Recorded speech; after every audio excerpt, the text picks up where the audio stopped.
오늘 이 새벽에 하나님께서 주신 말씀은 구약의 말씀 여호수아 9장 16절에서 27절까지 말씀입니다. 그들과 조약을 맺은 후 사흘이 지나서야 그들이 이웃에서 자기들 중에 거주하는 자들이라 함을 들으니라. 이스라엘 자손이 행군하여 넷째 날에 그들의 여러 성읍에 이르렀으니 그들의 성읍들은 기브온과 그비라와 브에롯과 기랏 여하림이라. 그러나 회중 족장들이 이스라엘의 하나님 여호와로 그들에게 맹세했기에 이스라엘 자손이 그들을 치지 못한지라. 그러므로 회중이 다 족장들을 원망하니 모든 족장이 온 회중에게 이르되 우리가 이스라엘의 하나님 여호와로 그들에게 맹세하였은즉 이제 그들을 건드리지 못하리라. 우리가 그들에게 맹세한 맹약으로 말미암아 진노가 우리에게 임할까 하노니 이렇게 행하여 그들을 살리리라 하고 무리에게 이르되 그들을 살리라 하니 족장들이 그들에게 이른 대로 그들이 온 회중을 위하여 나무를 패며 물을 깃는 자가 되었더라. 여호수아가 그들을 불러다가 말하여 이르되 너희가 우리 가운데에 거주하면서 어찌하여 심히 먼 곳에서 왔다고 하여 우리를 속였느냐. 그러므로 너희가 저주를 받나니 너희가 대를 이어 종이 되어 다 내 하나님의 집을 위하여 나무를 패며 물을 깃는 자가 되리라 하니 그들이 여호수아에게 대답하여 이르되 당신의 하나님 여호와께서 그의 종 모세에게 명령하사 이 땅을 다 당신들에게 주고 이 땅의 모든 주민을 당신들 앞에서 멸하라 하신 것이 당신의 종들에게 분명히 들리므로 당신들로 말미암아 우리의 목숨을 잃을까 심히 두려워하여 이같이 하였나이다. 보소서, 이제 우리가 당신의 손에 있으니 당신의 의향에 좋고 옳은 대로 우리에게 행하소서 한지라. 여호수아가 곧 그대로 그들에게 행하여 그들을 이스라엘 자손의 손에서 건져서 죽이지 못하게 하니라. 그날에 여호수아가 그들을 여호와께서 택하신 곳에서 회중을 위하며 여호와의 제단을 위하여 나무를 패며 물을 깃는 자들로 삼았더니 오늘까지 이르니라. 아멘. 사람들은 누구나 실수를 합니다. 우리가 하는 선택이 언제나 옳은 것은 아니기 때문입니다. 때론 충분히 생각하지 못해서 그리고 겉만 보고 좋아 보여서 잘못된 결정을 내릴 때가 있습니다. 공동체 안에서도 이런 실수들을 반복하기 마련입니다. 오늘 본문에서 여호수아와 이스라엘 백성은 속임을 당합니다. 기브온 사람들은 멀리서 온 것처럼 꾸며서 조약을 맺자고 합니다. 이스라엘 백성들은 하나님의 뜻을 구하지 않고 겉모습만 보고 언약을 맺습니다. 그리고 나서야 자신들이 속았다는 사실을 알게 됩니다. 그러나 그 뒤의 반응이 더 중요합니다. 실수 이후 하나님께서 공동체를 어떻게 이끄시는지를 살펴보아야 합니다. 여호수아서 9장 16절에서 27절까지는 이스라엘 백성이 기브온 사람들의 속임수에 넘어가 그 후 이야기를 다루고 있습니다. 사흘 후 가까운 데에 사는 기브온이 이스라엘의 언약을 맺었다는 사실을 알고 백성들은 분노합니다. 그러나 여호수아와 지도자들은 이미 여호와의 이름으로 맹세했기 때문에 언약을 파기하지 않습니다. 대신 이스라엘 사람들을 공동체 안에서 나무 패고 물 깃는 자로 받아들이되 징벌은 하지 않습니다. 하나님 앞에서 맺은 언약을 무겁게 여겼기 때문입니다.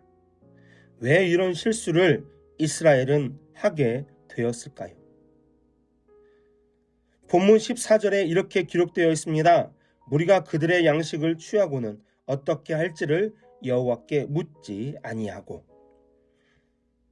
이스라엘은 결정하기 전에 기도하지 않았습니다. 지도자인 여호수아조차도 하나님의 뜻을 물어보지 않았습니다. 이것이 모든 실수의 시작이었습니다. 우리는 중요한 결정을 내려야 할 때가 있습니다. 관계, 일, 사역 등에서 늘 선택의 기로에 놓입니다. 그때 우리가 하나님의 뜻을 구하지 않으면 나중에 후회할 선택을 하게 됩니다. 우리는 하나님의 뜻을 충분히 구해야 합니다. 하나님의 그 뜻을 물어야 합니다. 그리고 하나님의 뜻을 앞세울 때에 하나님 앞에서 실수하지 않습니다. 하나님 앞에서 우리가 이런 실수를 하게 된다면 어떻게 해야 할까요? 기브온 사람들이 속였지만 이스라엘은 여호와의 이름으로 맹세한 것을 깨뜨리지 않았습니다. 여호수아는 분노하는 백성들 앞에서도 하나님의 이름으로 한 약속은 깨지지 않는다고 선언합니다. 이 장면은 공동체 안에서의 책임과 언약의 신실함을 보여줍니다. 우리의 선택이 실수였다고 해서 우리가 했던 약속까지 가볍게 여기서는 안 됩니다. 하나님은 우리의 신실함을 보십니다. 오히려 그 신실함을 통해 공동체를 지키십니다. 공동체 안에서 내 말과 약속을 책임있게 지켜야 합니다. 실수했더라도 책임을 회피하지 않고 하나님의 뜻 안에서 그 일들을 감당해야 합니다. 그러면 하나님은 우리의 실수를 어떻게 사용하실까요? 기브온 사람들은 결국 이스라엘 공동체 안에서 살아가게 됩니다. 그들은 성막을 섬기는 일, 즉 하나님 앞에서 나무를 패고 물을 깃는 일을 맡습니다. 처음에는 속임수로 들어왔지만 하나님은 그들을 결국 공동체의 일원으로 바꾸십니다. 기브온 사람들은 그 후에도 이스라엘 역사 속에 계속 등장하며 후일에는 다윗 왕 때의 중요한 지역이 됩니다.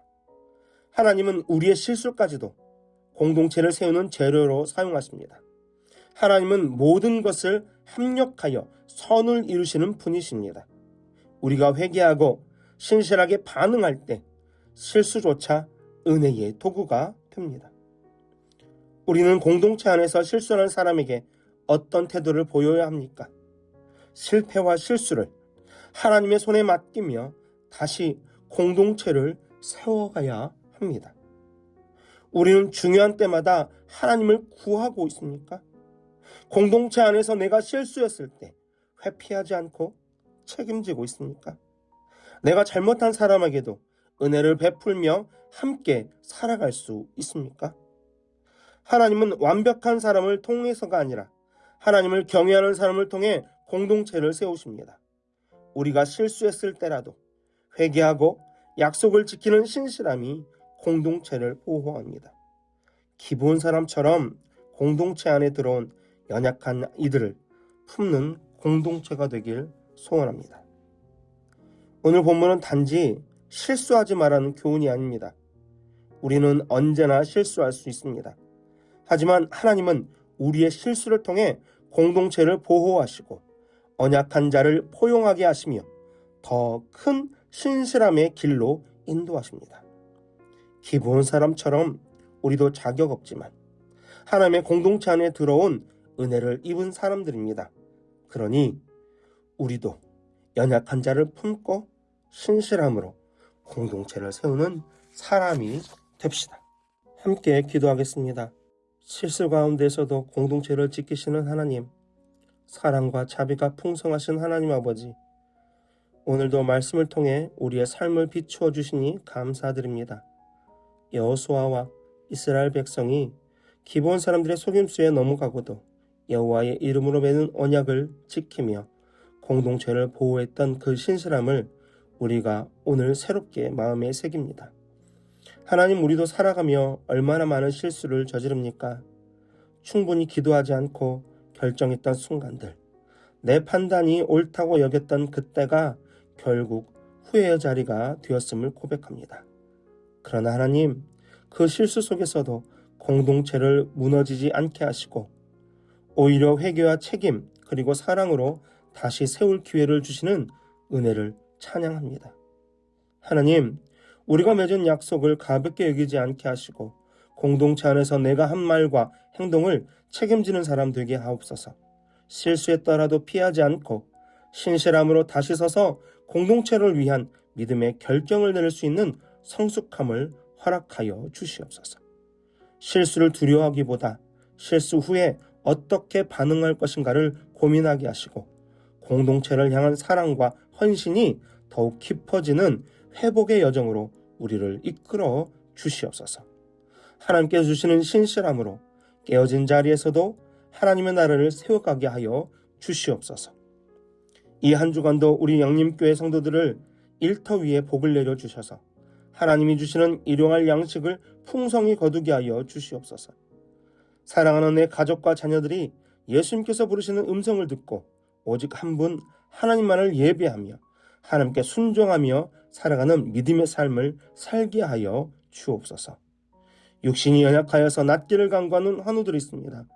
예수 그리스도의 능력으로 치유함을 얻게 하여 주시옵고, 오랜 시간 침상에 누워 계시는 장기 환우들과 어르신들이 천국 소망을 붙들고 오늘 이 하루를 살게 하여 주옵시며, 애쓰고 힘써서 돌보는 가족들 위해 새 힘을 더하여 주옵소서. 예수님의 이름으로 기도드리옵나이다. 아멘.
say